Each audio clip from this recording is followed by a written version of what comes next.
যে ষড়যন্ত্র চলছে সেই ষড়যন্ত্রকে আমরা অবশ্যই প্রতিহত করব। একটা কথা বলতে চাই, আজকে পুলিশ প্রশাসন তাদেরকে বলতে চাই, আপনারা বিবৃতি দেন, আপনারা এই পর্যন্ত কি করছেন আমাদেরকে জানার ব্যবস্থা করেন। কারণ এই পর্যন্ত আপনারা হলেন সর্বোচ্চ সংস্থা, নিরাপত্তা আপনারা দিবেন, আপনারা বলতে হয়ে আমাদের সমানের নিরাপত্তার কি ব্যবস্থা আপনারা করবেন।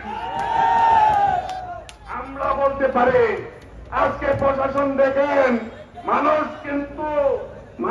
কিন্তু কাপড়ের কাপড় পরে নিবে। আজকে একটা জিনিস বলতে চাই, সারা বাংলাদেশে কিন্তু আলোড়ন সৃষ্টি হয়ে গেছে। সারা বাংলাদেশে তত্ত্বটা বিরাজ করছে, কেন আজকে এই নিরাপত্তা আমরা পাবো না, এটা আমরা জানতে চাই। সুতরাং আজকে বলতে চাই, এই সোনারগাঁয়ের 8 লক্ষ লোক, সোনারগাঁয়ের 8 লক্ষ লোক, এই সোনারগাঁয়ের চোখ পুরো